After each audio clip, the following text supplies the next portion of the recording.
Great. Well, welcome everyone. I appreciate the attendance this morning. It looks like we're going to have a great event. I certainly know we have great speakers on the panel and a very important speaker to give us a brief introduction this morning. I wanted to introduce Commissioner Ajit Pai from the FCC. I'm not going to go through his entire background. He spent some time in private practice, but he's also worked for, I think, every branch of government at one time or another, and has spent some significant time at the FCC in the past. I had the pleasure of working with him for a brief period during his time there when we were both at the FCC together. I think the Commissioner Pai is the perfect person to give the introduction for internet transformation, because I think in some of his recent speeches he's been a leader on this issue. He's talked about the need for regulatory certainty. He's talked about the need to try to move forward with our regulation in areas where they may be outdated. And he's talked about the need to promote more private investment in our networks to get us to an all-IP future. So without further ado, we will hear from Commissioner Pai.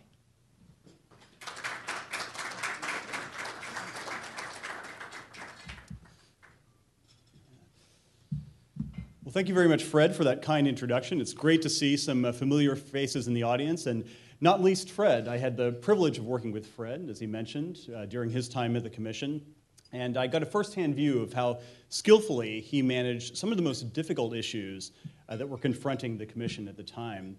Among other things, Fred helped to design and to implement the two major spectrum auctions that we conducted in 2006 and in 2008, and I speak, of course, of auctions 66 and 73. Together, these two auctions raised over $30 billion, and even more importantly, they pushed 142 megahertz of spectrum into the marketplace for mobile broadband. So by any measure, these auctions were a tremendous success, and Fred deserves much of the credit for that. I'd also like to thank the Communications Liberty and Innovation Project, or CLIP, of the Competitive Enterprise Institute for hosting today's panel. And doing my due diligence, I took a look at CLIP's mission statement, and according to that mission statement, CLIP seeks to promote boundless innovation, private investment, and sustainable economic growth through free markets and entrepreneurship in America's technology industries. You know, this is the kind of voice that is badly needed in Washington today. And with Fred at the helm, CLIP is quickly becoming a leading advocate for communications policies that are based on sound economics and that reflect the realities of today's dynamic marketplace. Now, to be clear, we are in the midst of revolutionary change in this industry. Analog signals have gone digital. Coaxial cable has given way to internet protocol-based video. Copper wires are becoming fiber. And older cellular technologies are being replaced with ultra-fast LTE. In short, we are fast undergoing an internet transformation that will lead us to an all-IP world. Or we should be, but American innovation is only the first step toward a modern communications infrastructure. The next step, and a critical one, is deployment. And by building out these networks, Americans from even the smallest of towns will be able to compete with their global peers in a 21st century economy. Moreover, these investments will create American jobs. For example, some studies estimate that every $1 billion that the private sector spends on fiber deployment will create between 15,000 and 20,000 new jobs. This begs the question, so why aren't we there yet? Well, one problem is the anachronistic laws that we at the FCC are required to apply. Today, as you know, the FCC operates under a Communications Act that was last substantially revised in 1996. And this act divides the communications marketplace into silos of technologies and services. But the problem is that convergence and competition have rendered this approach hopelessly outdated, as voice, video, and data are now just packets of information traveling over the same networks. And the competitive marketplace has changed as well. Today, as you know, cable operators provide phone and internet services. Telecommunications carriers offer video service. Voice over Internet Protocol or VoIP providers offer video teleconferencing and voice service. Companies like Netflix use the internet to deliver over-the-top video service.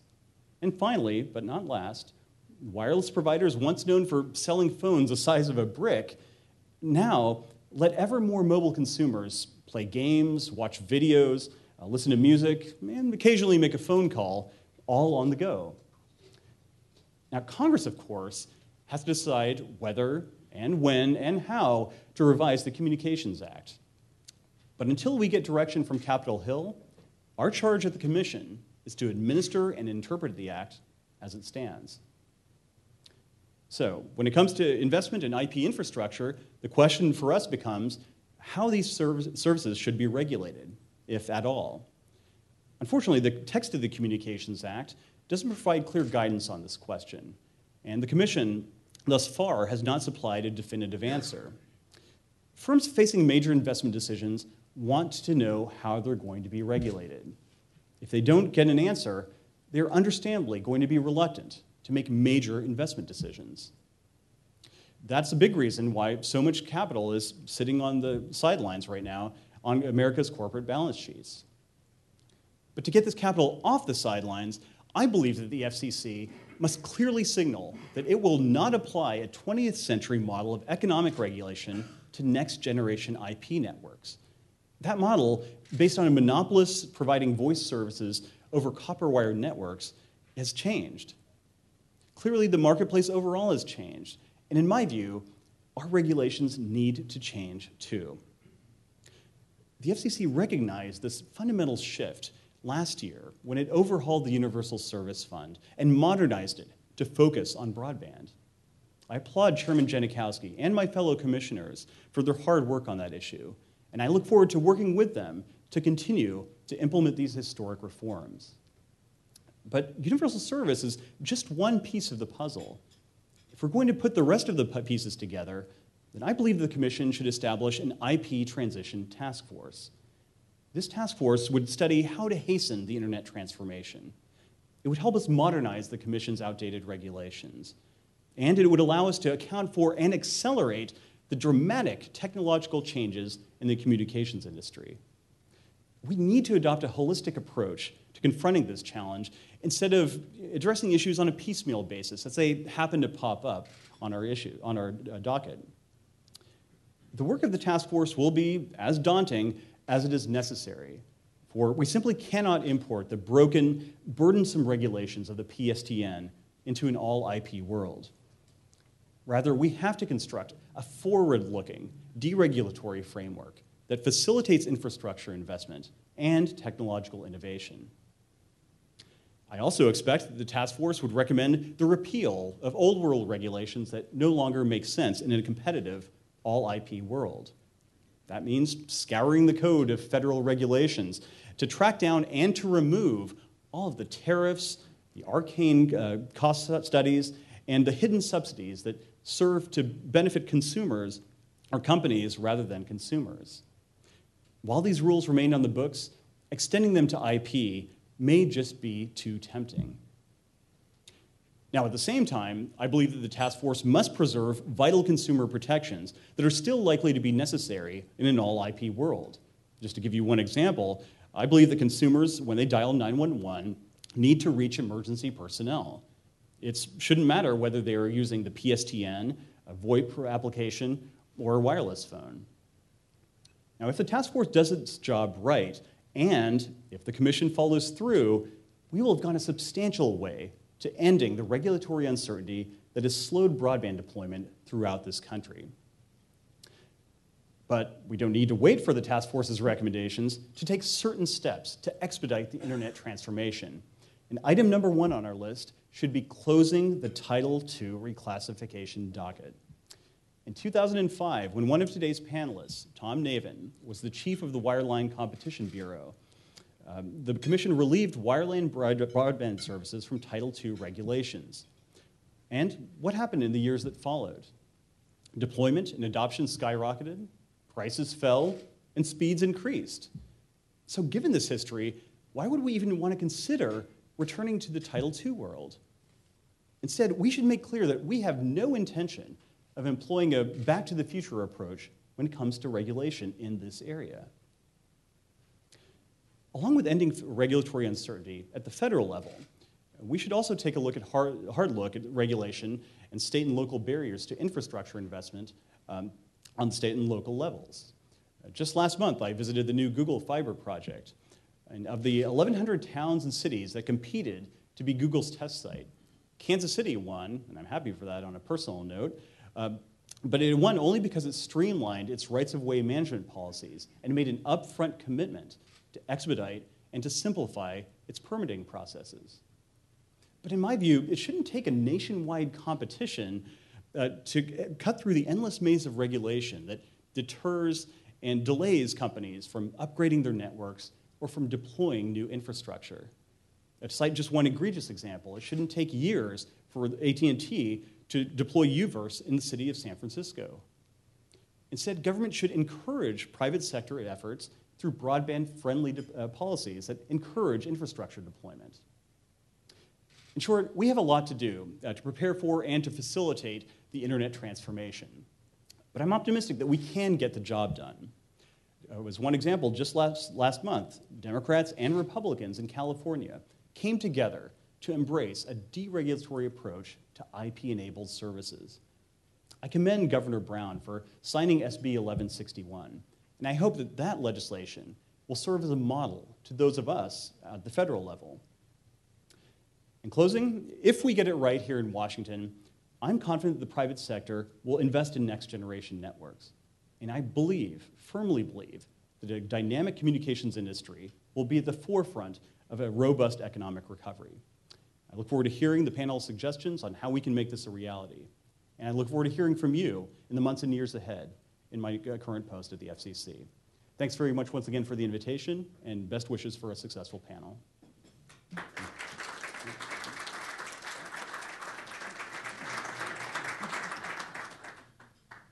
I'd like to thank the Commissioner for his remarks. I think he demonstrated leadership on this issue yet again this morning, and his ability to do a better introduction than myself, so I appreciate that as well. If we could have the panelists come up and our moderator, we'll start the next section of the event. And Paul Barbagallo is our moderator. He's kindly agreed to do that. It's always a pleasure to have him talk about these issues. He's one of the more insightful folks out there who analyzes and reports on telecommunications. So, Paul. Hi, good morning. Thank you, Commissioner, for your remarks. As Fred noted, my name is Paul Barbagallo. I'm a reporter from Bloomberg BNA, and I have the privilege today to moderate today's panel.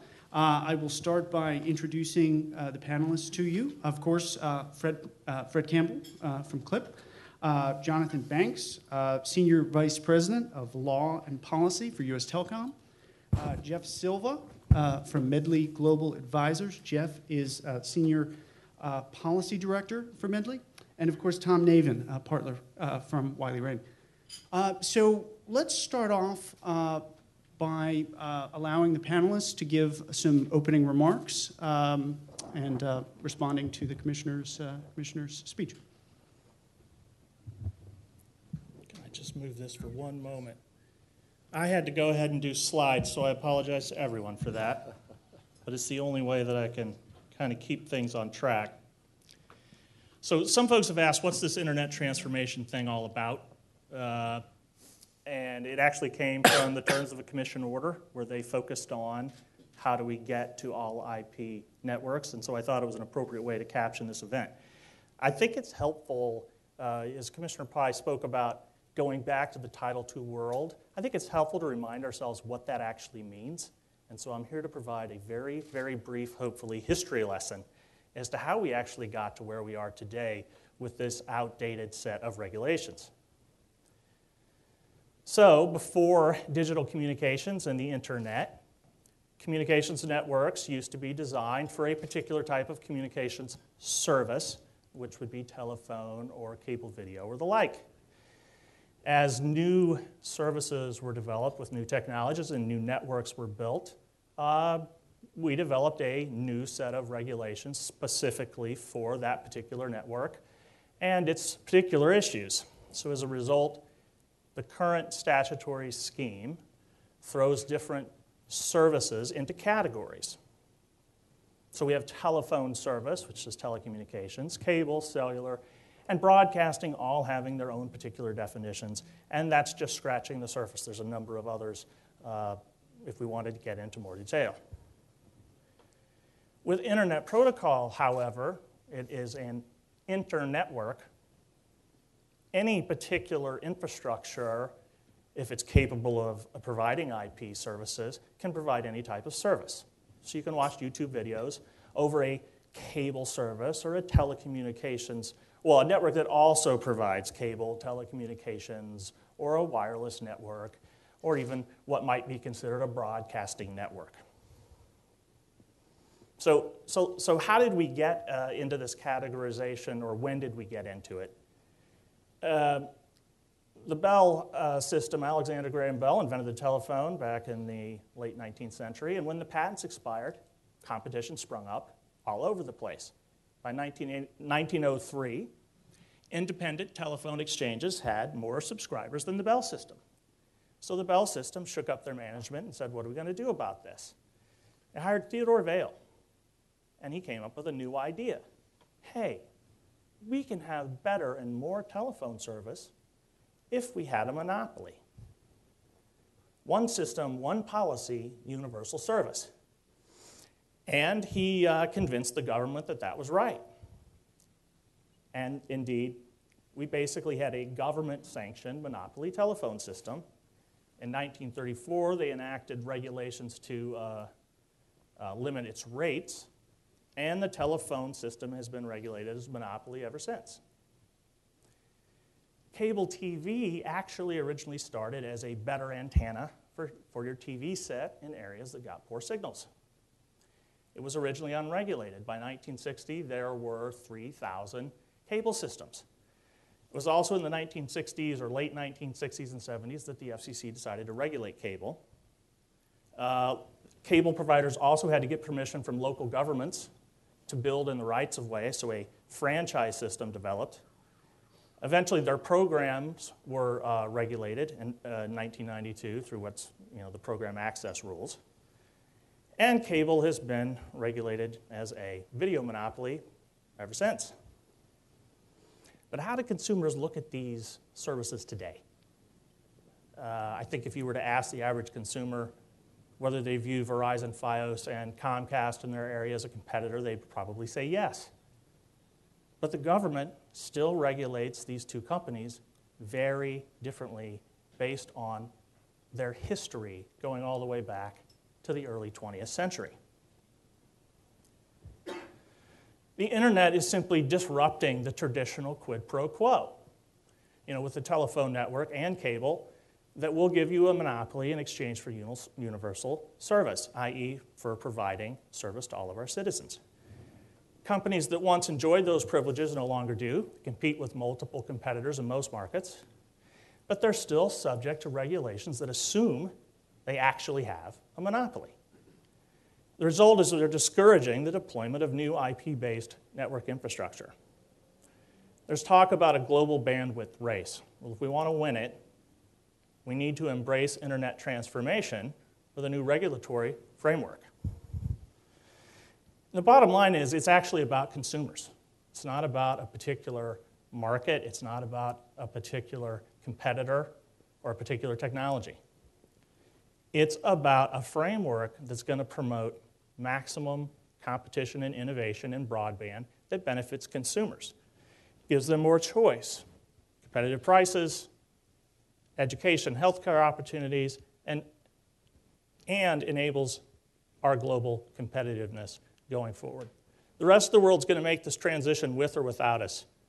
So the point of today's panel is to figure out how we can make that transition faster. And that's a topic that will be left for the panel and others. Thank you, Fred. So let's hear from our other panelists. If you will indulge us, Jonathan, with a 5-minute introductory remark. I'd be happy to. Thanks, everyone. And I'd just like to say, in the bigger picture, what Commissioner Pai talked about is the challenge for the FCC in terms of what they need to do to start moving this forward.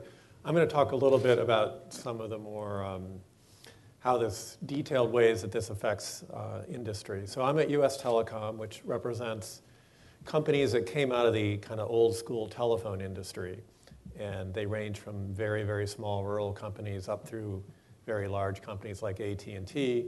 And nowadays, they pretty much all tend to do voice, video, data, and some wireless. So they have a broad range of interests across this, from the old school telephone network to today's voice, video, data networks. And overall, this is an industry that's investing about $65 billion a year, every year, in broadband infrastructure. And that's a huge amount of money if you look across other industries and other investment profiles. So let me just talk to you a little bit about the actual obstacles that these companies confront in trying to decide where to allocate their investment dollars and how to move ahead in this world where there are legacy services and legacy requirements and a future that everybody wants to get to. And I think that the way to think about this is to put the obstacles into two buckets. And the first bucket is, how do you invest in networks and services without knowing what the regulatory legal framework for operating those networks and delivering those services is going to be? That's sort of a future thing. And when you think about that, there is really a distinct lack of clarity around how IP voice will be regulated, how data will be regulated, how over-the-top video may or may not be regulated. And that leads to uncertainty in people's ability to calculate risk. And generally, that means the risk factor goes up. And it's when you're making investment choices, you say, well, this is risky. This other investment is not. I'll do the one that's less risky. We can talk about some of the details of that. The other bucket is really what will happen with the old rules? Will the old rules be maintained in a way that requires that old networks and old services be delivered to consumers? To the extent that's true, what happens is you're effectively operating two networks or two service platforms. And even though IP is fabulous, it's generally more efficient, cheaper, and more flexible, it's not really better if you also have to operate kind of an old school legacy network at the same time. If you have to do both, you can't really realize the efficiencies of putting all your traffic on a better and more efficient network. So we have done transformations like the IP transformation we're talking about in the past in both the wireless world and in the broadcast world. In the wireless world, we went from analog phones to digital phones, which led to much more efficient use of spectrum, but it required some government intervention to set some dates. And it really depended on the government not saying that you have to maintain permanently an analog network and a digital network. So having transitions and deadlines for being able to transform people or transition people from one network to another is pretty essential to this. And there is an important role for government in that, in smoothing the transition and getting rid of the obstacles. So to talk a little more specifically about the IP transition, today current regulations require telecom companies to maintain these old-fashioned networks. We call them POTS networks, plain old telephone service. But they're the legacy networks that everybody used to make their phone calls on. They have copper wires and old-fashioned switches. But there are a lot of federal and state regulations that require you to operate those and to operate them in ways that don't really make a lot of sense anymore. There are things like requirements that on those old networks that you be able to dial when you dial a 1+ call, a long distance call, that you be able to choose a separate long distance provider. Most telephone companies have to read you a script offering you choices. This isn't true on the wireless side, it's not true on the VoIP side. But it means you have to run a network with a particular kind of switch, with software in the switch that allows you to have these 1+ choices and trunking arrangements, and all that has cost and raises the cost of operating that legacy network. To the extent you had to do it also on the IP network, it would raise the cost of that. And these regulations, these carrier of last resort regulations, state and federal regulations that require you to maintain the legacy network, are becoming increasingly unsustainable because, as I'm sure you all know, people have been migrating off that network to wireless and to VoIP platforms. Today, something like 40% of people have a traditional telephone service.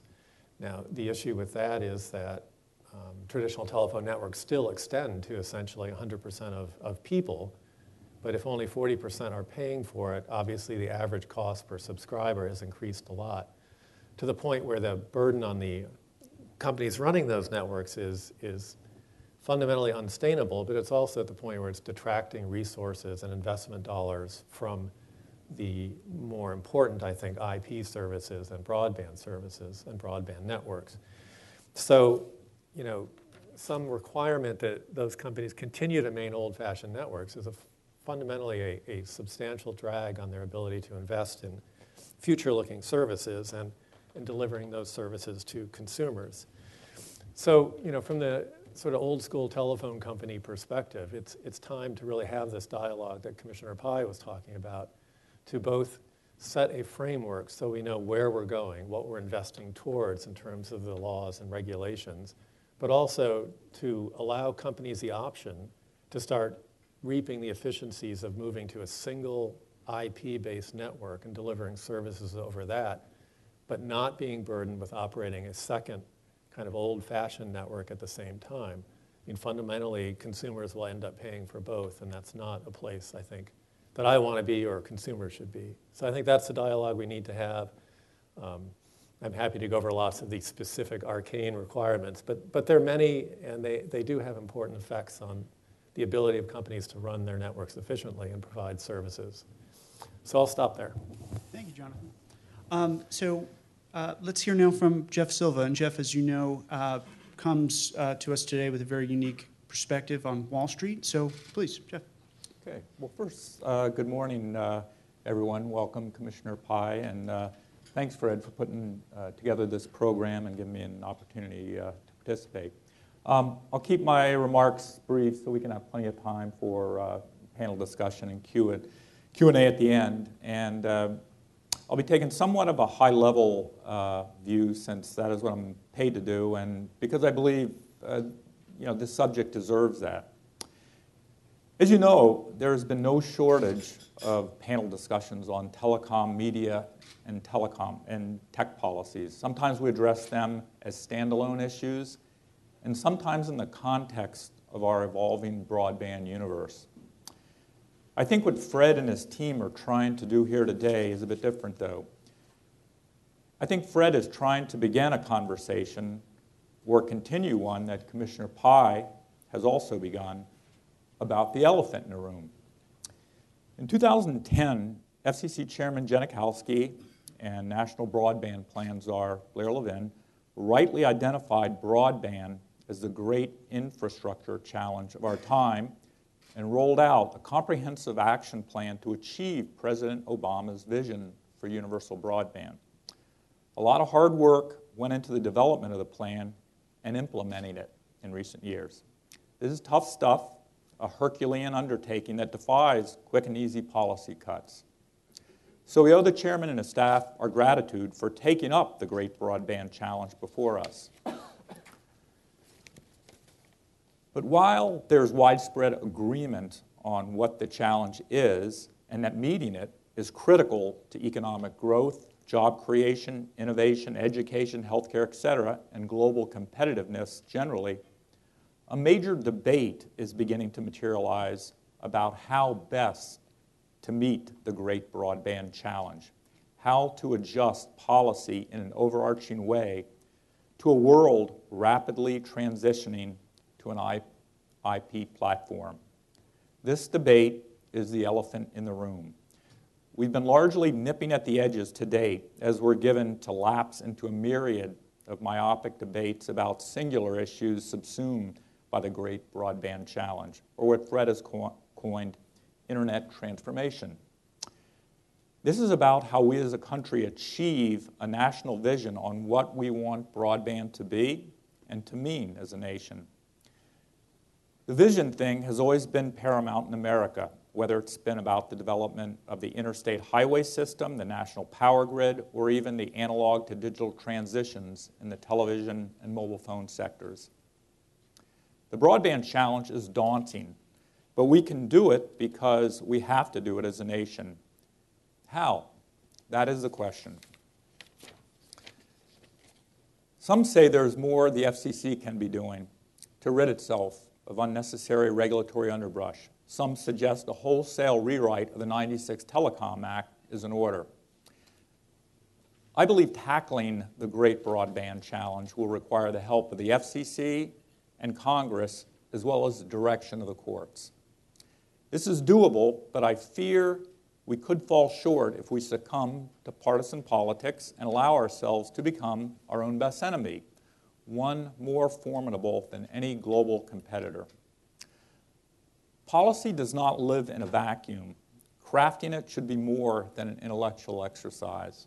Elections, like laws and regulations, matter for Main Street and Wall Street. As for the latter, one thing is clear. Investors are watching, and their future behavior isn't so hard to predict. No crystal ball needed. Quite simply, they will reward and punish companies going forward relative to the policies governing them. Too many regulatory disincentives will chill further broadband investment. That, in turn, has implications for economic recovery. The stakes are very high indeed. And with that, I'll turn the program back to Fred and Paul. Thank you, Jeff. And last but not least, Tom Navin. Thank you. Thank you. Thank you for asking me to join the panel discussion today. And it's very difficult in this position to improve upon much of what I've heard this morning. And in particular, the vision laid out by Commissioner Pai with regard to how the FCC should be approaching these internet transformation issues. What I'd like to do is just take you through the perspective of someone that tried at a very granular level to be part of the solution as it related to regulation and deregulation. Pre-1996 Act and the 1996 Act itself are predicated on this idea of facility sharing, or that the local loop is a bottleneck facility. And perhaps pre-1996 and in 1996 that was true, but plainly today that is no longer true. And to the extent that there are FCC regulations that are still on the books that are based upon the idea that a local loop facility is a bottleneck access facility, they should be looked at, and the Commission should consider whether those rules are having an investment disincentive effect. I was very fortunate to work for three different chairmen, Chairman Kennard, Chairman Powell, and Chairman Martin. And I was very impressed with all three when they emphasized that any regulations that the Commission came up with had to account for this idea of facilitating investment. And how does a regulatory body facilitate investment? Largely by removing regulatory impediments. And so under all three of those chairmen, we were very, very careful to make sure that any time carriers were deploying packetized facilities, whether those facilities were fiber facilities or any sort of advanced facilities, that the Commission was not burdening that enormous investment that those carriers were going to make. They were one of the decisions that Commissioner Pai referred to was very, very important, and Fred worked on a parallel decision in the Wireless Bureau to come to the same conclusion. One was the wireline broadband internet access, and Fred did a companion opinion shortly after we did that order on wireless facilities to reach the same conclusion, that consistent with what Chairman Kennard determined, that these advanced broadband facilities that facilitated access to the internet would be treated by the FCC as information service. And that's an important decision by the FCC because that means these facilities shouldn't be regulated by the FCC. The economics of the facility should not be regulated by the FCC. So the company that is deploying the facilities gets to determine the price, determine who gets access, and basically how they're going to recover their investment on those facilities. So I thought that those decisions were all very important, and now, given the span of 13 years, I think there are some other assumptions that need to be reevaluated. For example, any regulation that has at its core that voice is somehow could in any way be provided by a dominant carrier. I mean, at the end of the day today, voice in this broadband world is an application, and with the younger generation, not a very popular application. What I find is that when I try to reach my 3 daughters using a telephone device, hoping to communicate using my voice, they will usually respond back to me with a text message asking me what I want. So, and of course, what I want to jump up and say, as the person who pays the bill, I want you to answer the phone. But they have so many ways to communicate today. The idea that any provider is providing voice service today and is dominant as a result of that is ludicrous. So if there's a regulation at the FCC that has that as its basis for the regulation, it should be revisited. Thank you. So to start us off, Commissioner Pai noted in his remarks that the communications industry lives under anachronistic laws. So first question for the panel, and anyone can jump in. How could and should the FCC reconcile these laws with the IP world we live in today? Is it a matter of forbearance and allowing legacy regulations to sunset, or do we need Congress to achieve, quote, functional regulation as we move forward? First thing I would say is that when we talk about this, I think it is really helpful to think about the laws in two buckets. Again, there's sort of the consumer protection, public safety sort of bucket, things like 911, disabilities access. There are a whole slew of very important consumer protections that are based on social goals like that. I think you put them in one side, and those, I'm sure many of them need to be modernized. We ought to have text to 911, things like that. But those are fundamental public safety consumer regulations that I think need to be modernized, but they don't need to be re-examined in the fundamental way that the economic regulations, the one that specify, the one that treats some people as dominant carriers, even though their market share is lower than other people. Those are the set of rules that you probably need some sort of task force to look at. But the FCC has a lot of authority. So even from my viewpoint, from the telecom company perspective, we have a number of petitions at the FCC, forbearance petitions and things that would get rid of some of the old-fashioned rules. The FCC could act on those. The FCC has had dockets open for years and years, decades, on sort of what's the framework for the IP transition. I don't know how many thousands of pages have been filed in that. But again, the FCC has open, long-standing proceedings that they could act on. And in the very long run, the act needs to be rewritten because at some point you run into these separate titles of the act and some issues around that. But there's a lot that could be done starting today to start rationalizing this transition. I would say there are 3 tools that are available today. I agree with John that the act ultimately should be rewritten because it was premised on an idea and based on an industry that no longer exists. It's very, very different industry and very, very different market out here today. But the commission, in addition to its forbearance authority that John made mention of, has 2 other tools. Number 1 is preemption. And I don't think the commission should hesitate to use its preemption authority where appropriate. In the broadband internet context, I think the commission should make it clear that whether the service at the end of the broadband internet transmission is nomadic or fixed, it's an interstate service.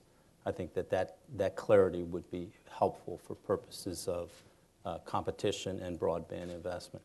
Secondly, once the commission makes the determination that a service is an information service and therefore should be lightly regulated, the Commission should not then try to impose economic regulation on top of those services. And specifically, I'm referring to the internet neutrality rules, which try to basically get the camel's nose under the tent, so to speak, in terms of regulating those facilities as if they're Title II facilities. The language, anytime you're using language that comes out of Title II, the folks making those extraordinary investments are very, very concerned that the FCC is going to impose the full scope of Title II regulation on those facilities, and they won't be able to recover their investment. And that is, I think, fundamental that the FCC has to treat information services the way the Act designed information services to be treated. I agree with both of what John and Tom have said with respect to the FCC being able to do some things here. My sense is, though, with anything this big affecting so many people, affecting so much of the economy, that this issue of IP transformation almost begs for a debate, a serious debate among all the stakeholders and for Congress to take it up in a serious way and to draw some contours and give direction to it, something that is clear to everybody and that can be implemented if there can be some bipartisan agreement. And that's where the hard part is, because in this political climate, I'm not sure whether we could even get the 96 Telecom Act could be passed in this climate. But I do believe on anything this big, this important in our system of government, it's probably good to have a healthy debate and then to get some direction from Congress, and then for the FCC to go forward. But there are things that probably can be done now, but I think this is something that is important enough that you have to address in a very big, overarching way. I add one brief thing, mostly because I also wanted to tell a story. Commissioner Pies, I think, said in some of his speeches that we also need to do a better job of listening to consumers.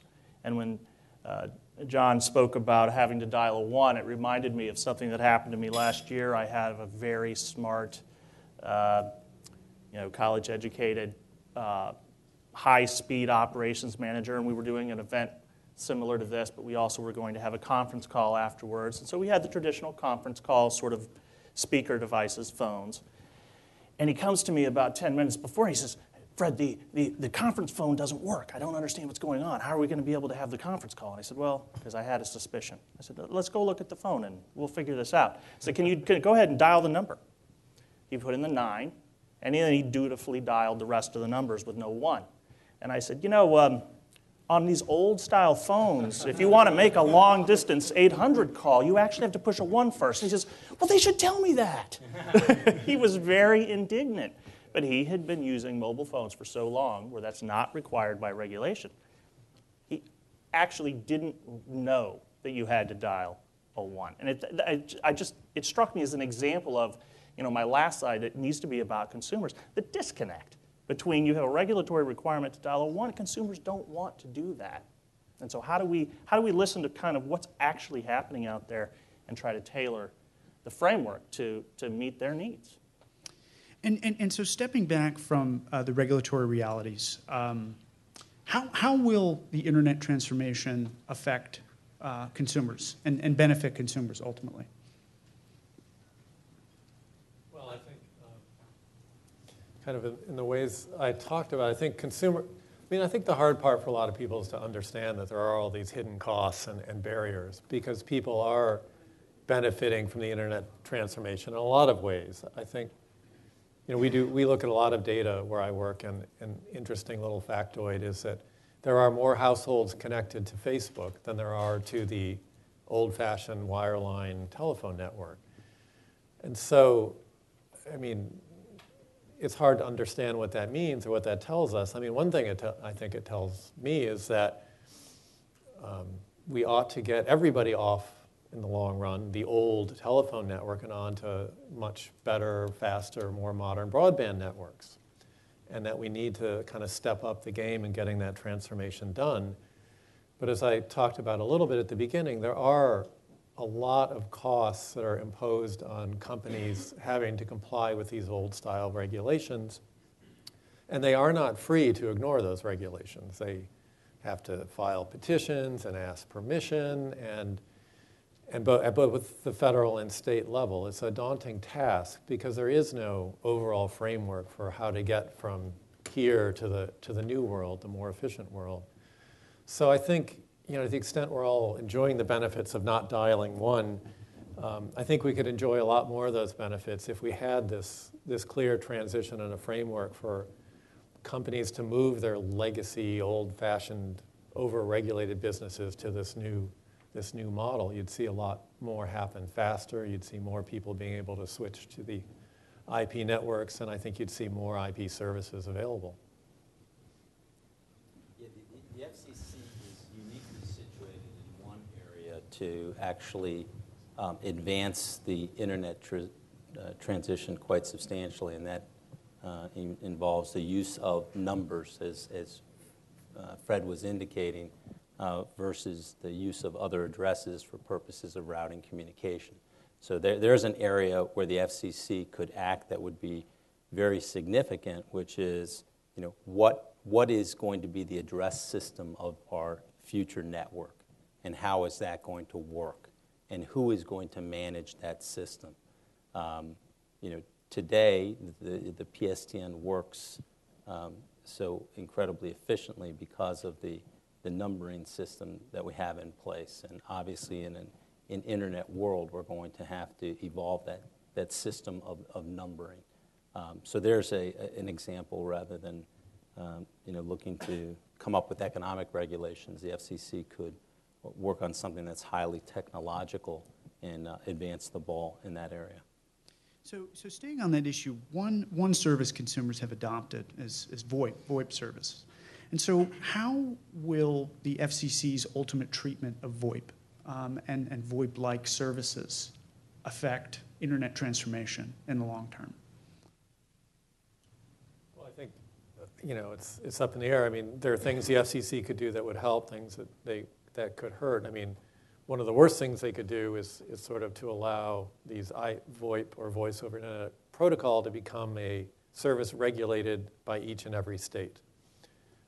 It's really inconsistent with the whole notion of the internet and having these IP services where state boundaries don't really matter. And if you layer on the whole old school system of LADAs, local areas for local calls and interstate toll calls and all that, I think it would be a mess of trying to take an efficient kind of international phone service that is IP-based and turning it into kind of a local set of different fiefdoms with different regulations that would really delay both the rollout of IP or VoIP, but also attaching all these other video calling services to it. So again, I think it's really about the FCC saying, here's where we're going. Here's what VoIP is going to be treated as. It's going to be treated as an interstate service, and here are a few key rules, and have at it. That would help a lot with people deciding to invest in that service because they would know what it's going to be treated like. Paul, I was wondering if I could go back to your question there. First, about the impact on consumers, because I think that is a tricky proposition overall.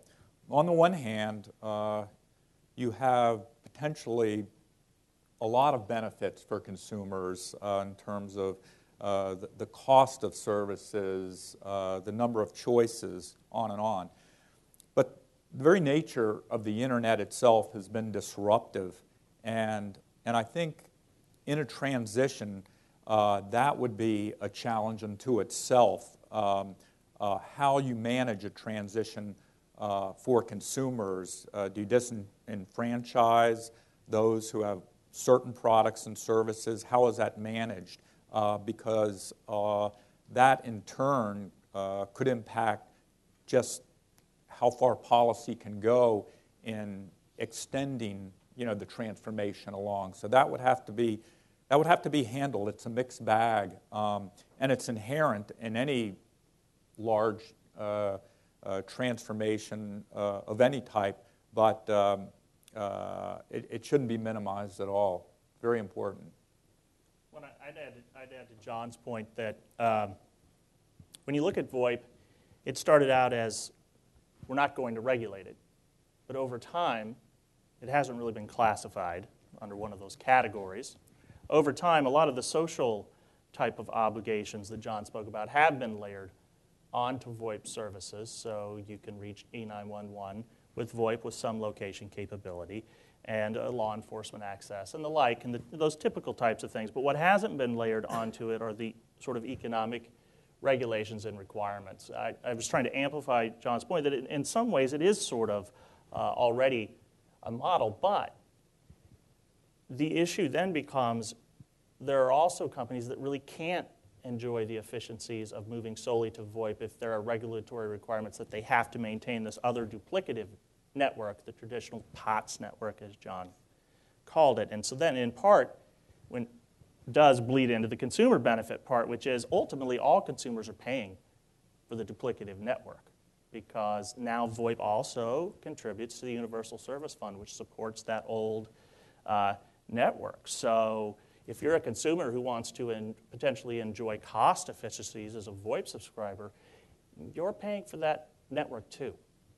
It's so when there's the issues, there are the intra-company issues I think Jeff's alluded to, but I think from a consumer perspective, and that was my story about I don't even know how to dial one. I mean, if they're already there, they're ready to enjoy all IP networks. Then the question is, well, okay, all the details. How do we do that? And Fred, you noted earlier that it's important to think about the consumer and talk about the consumer as we debate these issues. So, more broad question: what role should the FCC play in as a regulator in an all IP world? Previously, we had the FCC ensuring interconnection, and as Larry Spiewak, I'm going to point you out. The calls go through. So the FCC was in charge of ensuring that the calls go through. So as we move forward, what really should the FCC do? I'm going to go back. There are two comments made, and they were the answers to your last question, or actually good answers to this question. Number one is setting a federal framework, which was what I heard John talking about when he was talking about declaring VoIP to be an interstate service, which the Commission has not done. Likely, in order to do so, they would have to declare it to be an interstate information service, and that would most likely be the right approach as it relates to VoIP services. And then to amplify something that Fred said, I think you have to evolve the universal service system. I think that there's tremendous support to maintain a universal service system for the various policy goals recognized under that system, including providing service to rural areas in the country. To ensure that the funding stays fairly distributed, the Commission has to evolve that universal contribution system. Today, there is a very disproportionate amount of emphasis on just voice services. And at the end of the day, that system has to be evolved. When I was at the FCC, Chairman Martin tried to advance a numbers-based system, which made a tremendous amount of sense because of its simplicity. I think that it very, very possibly we are past that idea, but the Commission has to move forward on its universal service contribution proceeding. I would add a couple of things. I think you want to bring regulatory parity to like services to the extent that you can. And I think you want to start maximizing flexibility for different and new business models. I mean, I find it interesting that traditionally with the telephone network, everything was a usage-based price, at least for long distance. And today, the inter-carrier compensation system still works that way. In the internet, there is some usage-based, some not.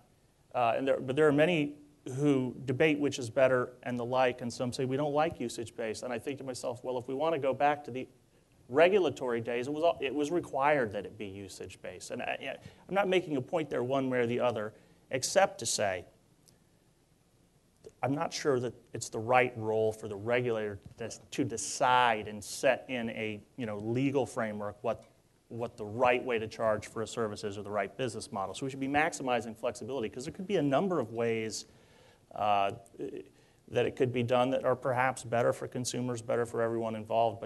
But if regulation doesn't allow the flexibility to experiment with those, we'll never know. I'd like to chime in, repeat a little bit, kind of the point, or reiterate a point I was making earlier.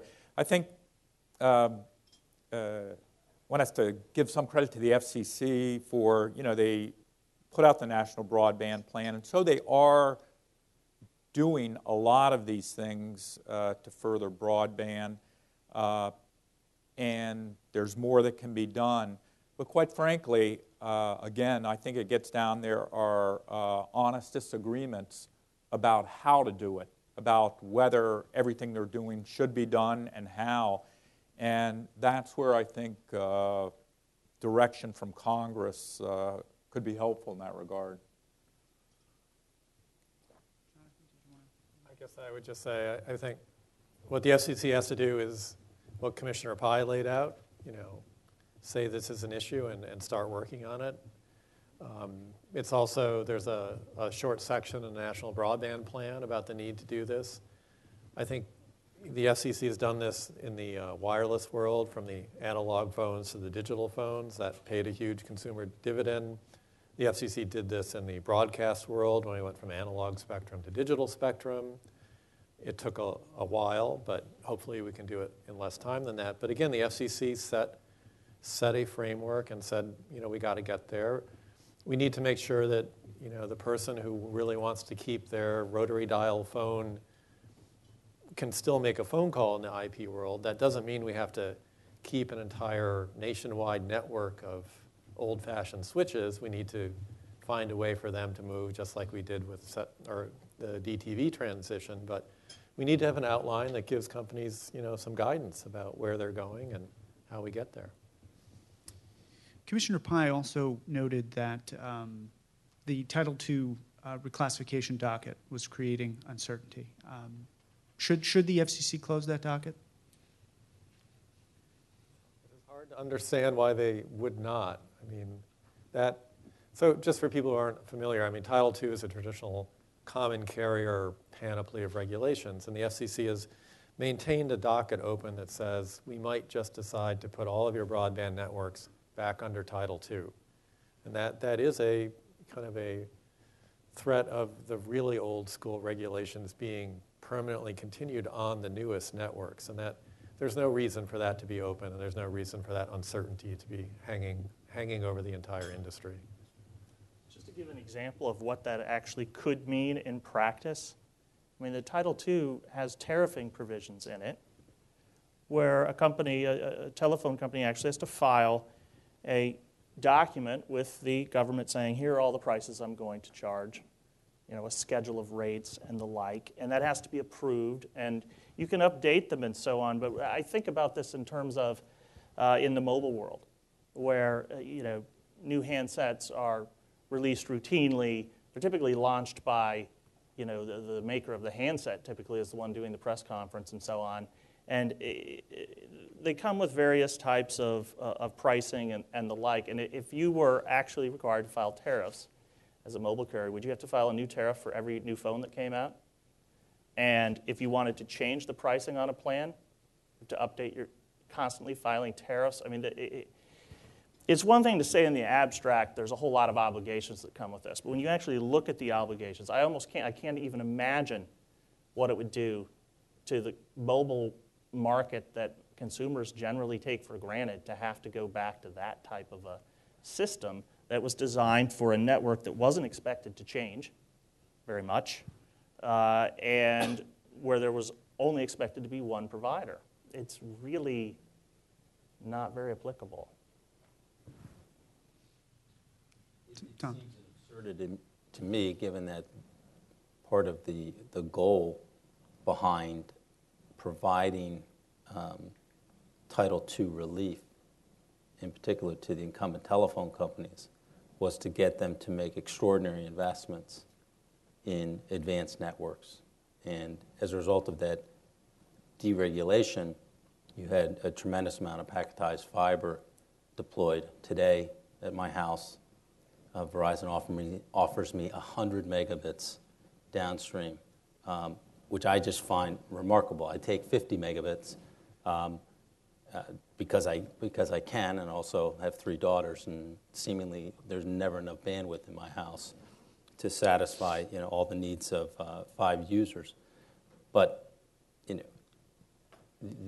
companies that make those investments, which are very, very risky investments to make, cannot have the government come in after they've made those investments and say, now we're going to tell you how you can recover that investment, because these companies simply won't make those investments if they believe that the FCC is going to come in at a later point in time and tell them how they can price it and who they have to offer it to and what business model they can use to try to recover that investment.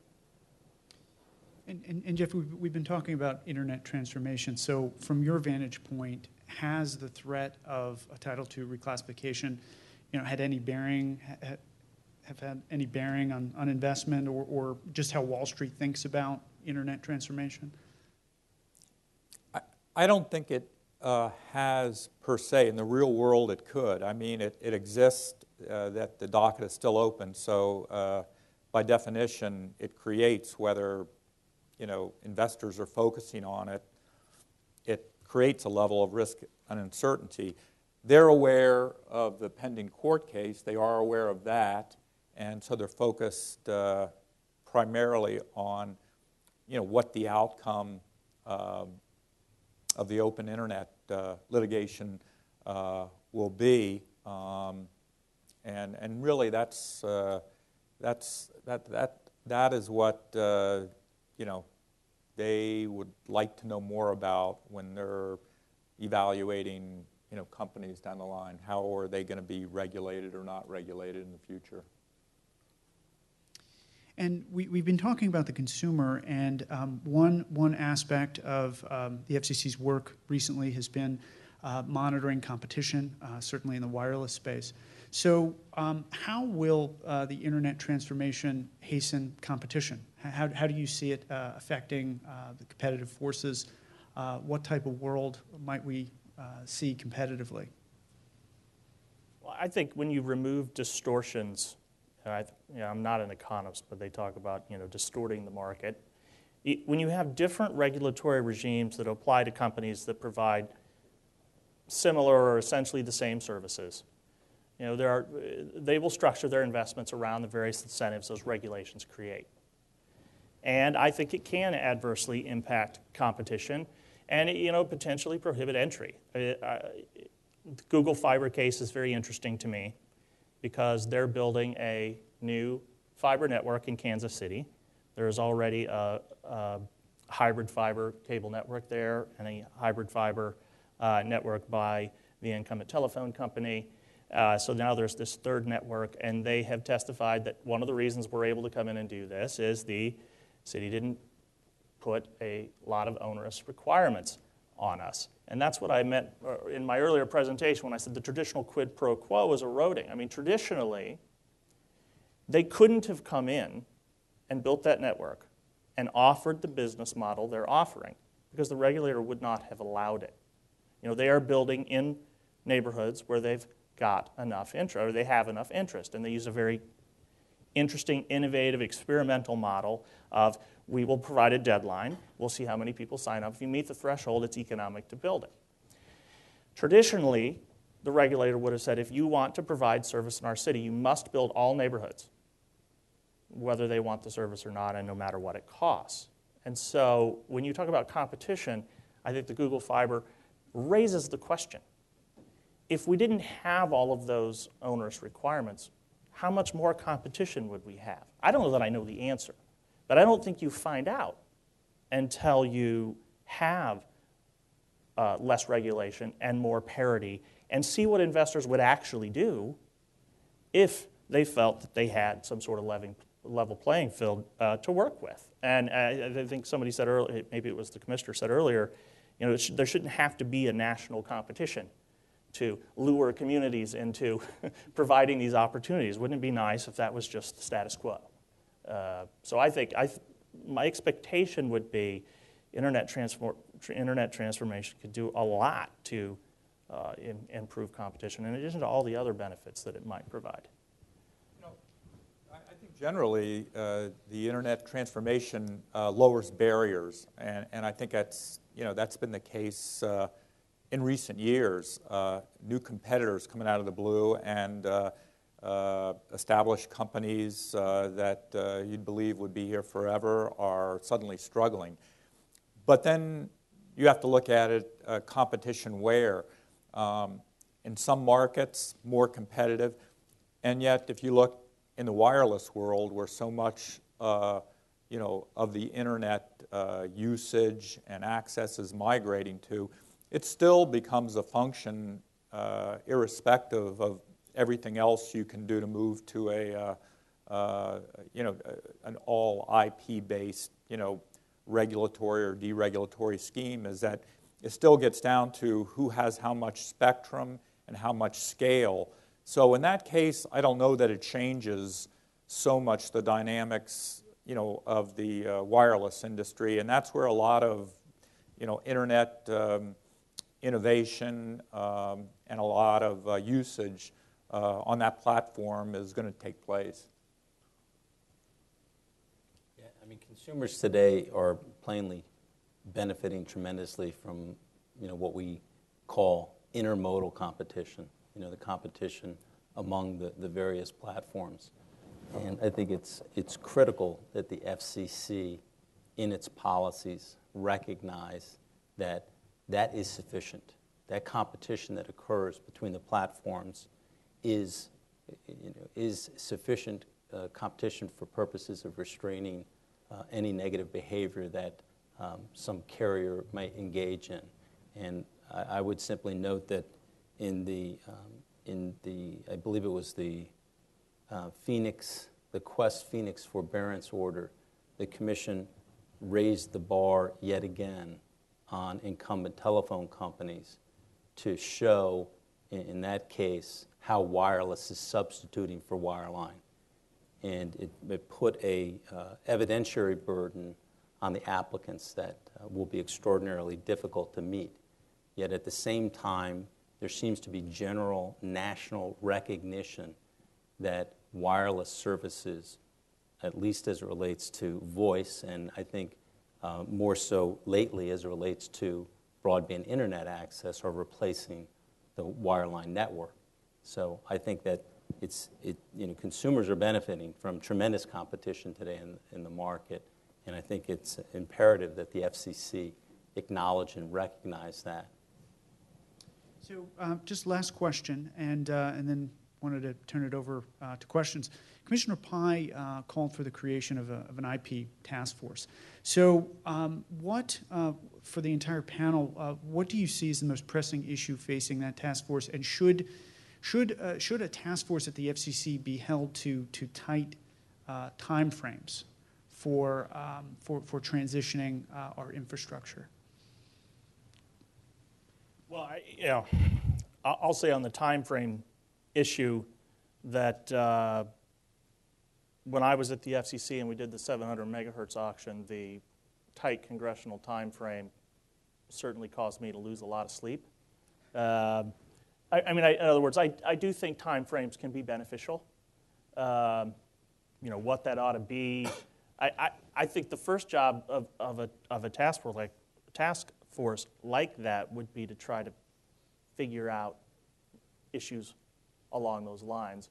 What should our time frame be, and how should we go about setting up the process? When you asked earlier, well, what should the mechanisms be, and there was a little bit of, well, I think when you look at the DTV transition, it started out one way, some time went by, and adjustments were made. I think it's actually very difficult in a process as large and complex as this to be able to charter a perfect executable plan from the get-go. It's probably more important to actually decide we want to do it. One of I think the impediment now is there is no task force, and there's also still lots of resistance to change, for whatever reason. And I think there are various reasons for that. But so I'm not trying to punt the question. I would say the timelines are good. I'm not sure what that ought to be until there was, someone lays out, okay, exactly what do we need to do, I think. And then you get a sense of the size of the problem, and then you might be able to come up with a timeline that will push that forward as quickly as is reasonable. I would say that tight timelines are better than loose timelines, and that deadlines drive decisions. I think it's fair to say that if you sat any group of telecom people or telecom consumers down today, nobody would draw up the regulatory system we have.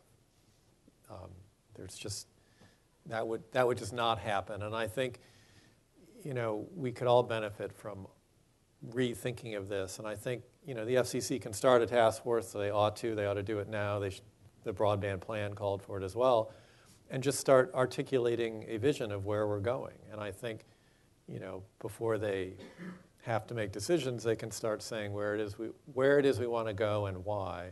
I think that's pretty clear, as we want to go to this place where people can have the flexibility of all these IP services, and companies can have the flexibility to invest to deliver them. But we need to start kind of setting up that framework of where we want to get to.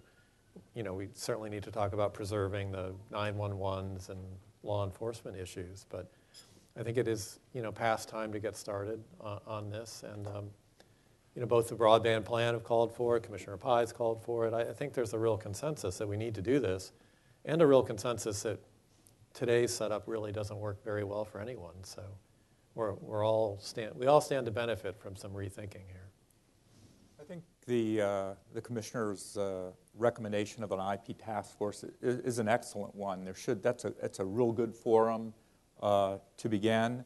Not so sure about time frames or deadlines. I think you have to have a clear vision of what you want to do, and from there, I suppose deadlines and time frames would flow. But I think you have to have a vision, some sort of guiding light about where you want to go, and that would inform the timelines and deadlines. As for what they could look at, I think AT&T put a number of interesting ideas, I think in August 12th ex parte, and I think that could, that's a good starter for what regulators could begin to look at, and it could grow from there. But I think that would be a good starting point, and so we'll see what happens. Tom, final word?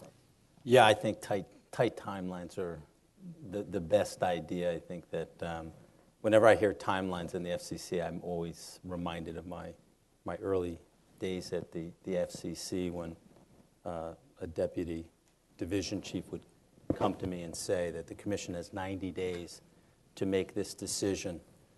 And the commissioners need 3 weeks to contemplate the order. The chairman needs a week before those commissioners get to see the order, to contemplate the order. His advisor needs a week to look at the order before the chairman sees the order. The bureau chief needs a week. And as you go down, the managerial role at the FCC, I was told I need a draft in 2 weeks. So if you're wondering why the staff at the FCC always looks harried and stressed out, they are producing work product under extraordinary deadlines, and then they get significantly edited But I think that I absolutely believe in deadlines. The FCC and its staff can do anything in 90 days, because we used to decide the 271 applications. It was 90 days, right, Hank? I mean, keep me honest there. But they used to roll in a truckload of documents and information to be reviewed, for us to meet with the parties on, and then to write a fairly complicated order that had to get out of the commission in 90 days. And basically, after you would spend 2 or 3 days reviewing the information, and then you had to start writing. So if the commission can write those decisions in 90 days, I think the commission is capable of operating under very tight deadlines. So the tighter the deadline, I think the better for everybody. Thank you, gentlemen. So let's now open it up to questions. So you talked a lot of, I'm sorry, Baron Soka from Tech Freedom. Is there a microphone? Yeah, right there. Sorry, Baron Soka from Tech Freedom. You've talked a lot about what the FCC should do. I'd be really curious to hear what you think the Congress needs to do. So perhaps if you all want to give maybe bullet form what you'd like to see, maybe 3 to 5 things that the Congress should do. And in particular, it would be helpful to hear whether you think those are things that are already covered by existing legislative proposals, and I have in mind in particular the FCC Process Reform Act, or whether you think there are things that, that aren't really on the table yet that need to be done to facilitate an IP transition. I'll try to give a broad, I don't know that I can lay that out in bullet points. I mean, I think most people would agree that the act is going to need a rewrite, and some would say it maybe should have already been rewritten. So I think there are things for Congress to do. On the other hand, if you're Congress and it's a rapidly changing market, maybe you want to get some advice from the FCC and see what they want to do. I'm not 100% sure I know what the answer is. I do think at some point the act needs to be reinvestigated, but on the other hand, it might be helpful for the FCC. You take this task force idea, maybe that provides some groundwork for Congress. The usual congressional effort would be to hold their own hearings and the like, and certainly they would do that if they go ahead, if they decided they wanted to do something with the act. But there's also the regulatory agency, I think, can give them a hand on getting started on the process. Let me rephrase my question. So let's assume that we actually want to get something done, right? And like next Congress. So my question is, if it's a legislative package that could actually get passed in a divided Congress with a divided president, there's no clear consensus for complete overhaul, but there is an opportunity to get in small changes, marginal improvements, what would you put at the top of your list?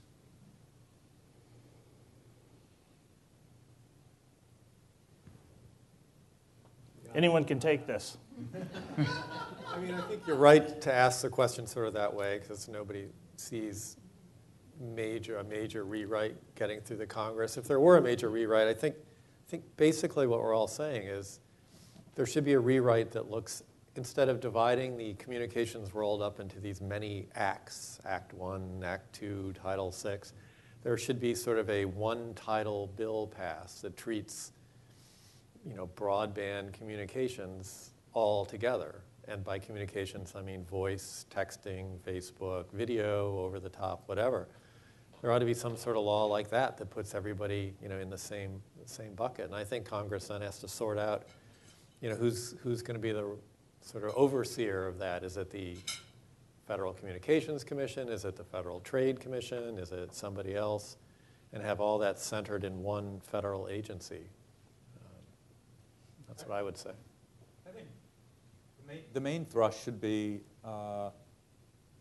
would be to treat like services, applications more alike in regulatory or deregulatory fashion. In a nutshell, there are different services that are operated in different regulatory silos. Some have competitive advantages for no other reason than that the rules, the legacy rules that were written for them in the past. And so more parity with respect to policy governing like services or applications, whatever the case may be. Declare interconnected VoIP to be an interstate information service. Look for any opportunity in the Act to create a federal framework that that facilitates the deployment of broadband infrastructure. So to the extent that you can improve the wireless siting rules, to the extent that you can improve the rights-of-way rules. At the end of the day, the Act bends over backwards to accommodate the states and localities. And there's a price that is paid for that, and the price is communication services don't get deployed as readily. And I think that all of those areas could be reexamined.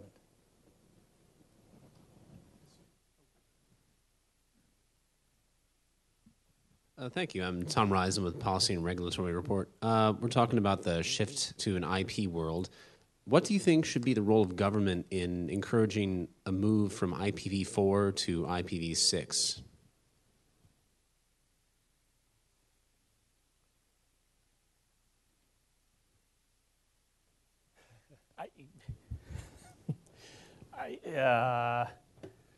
Look, the free market side of me says maybe we don't even want the network to look like that. But that's not a very practical answer. So I'd probably have to, if you had to get into the specifics of that, I'd have to give it a lot more thought. I guess I was seeing that as just one example of how you can, unfortunately, cement things into place at times. But I realize that doesn't exactly answer your question. I think the IPv6 transition is underway. It's happening. I think it offers a lot of compelling benefits to people, but also the companies that run the networks in terms of, well, A, there's the possibility of running out of address space, but higher levels of security and all. So I think that's underway and it will happen. Kind of tricky business. I agree with Fred. We don't know what should be the ideal one, though getting some direction from government is helpful sometimes, and as John was saying, it may just evolve organically and become the de facto new standard around which all the major stakeholders coalesce. I mean, from my vantage point, the more complicated technologically an issue is, what happens here in Washington is Congress delegates it to the FCC. FCC commissioners delegate it to a bureau. The bureau chief then creates a FACA, and delegates the issue to the Federal Advisory Committee. And then the Federal Advisory Committee taps people in the industry, and the people in the industry basically come up with a solution on their own. And ultimately that gets presented back to the FCC and then adopted. So when it comes to technologically complicated issues, that process, which really goes back to Fred's idea of the free market, it's really people in the industry make the decision and then present it back up the chain to the regulators. That model seems to work well with technologically complex issues. I think Hank. Hank Holquist, AT&T. Tom, since you left the FCC, the Universal Service Fund has grown by about $2 billion, around 25%. Next year, it will certainly be over $10 billion a year. Within the next 4 to 6 quarters, the contribution factor will certainly go above 20%. In the context of this discussion, where we're talking about really that there's this transition, is it in any way plausible to think that it's a reasonable policy to continue to fund universal service on Title II interstate telecommunications services? And if that's not in any way plausible, what should we use as the basis for funding universal service? In an ideal world, you wouldn't tax what you want to proliferate, right? It makes no sense to say on the one hand that we want to have the most advanced communications network and services in the world, and then to tax, in essence, tax those services. Today, we're we primarily yeah, today we're primarily taxing, that which is going away, which is the telephony part of the network. That's the primary service that the Universal Service Fund extracts revenue from.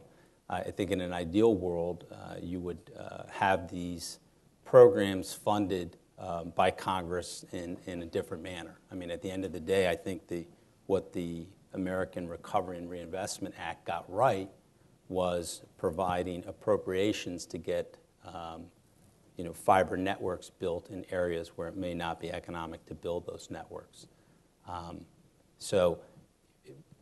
Because it's not likely in this environment that we're going to use general appropriations to fund these networks, I think that the best that one can hope for is that the Commission put in place a cap on the size of the Universal Service Fund, and then as it relates to what it assesses to come up with that cap, I'll leave that debate to the FCC. I don't have a solution. I like this solution that we proposed, which was numbers based.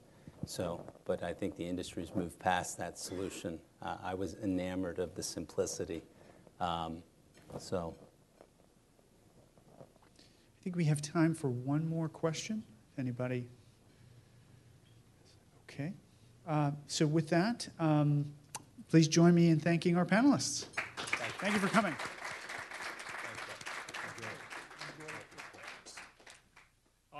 Thanks, everyone, for coming.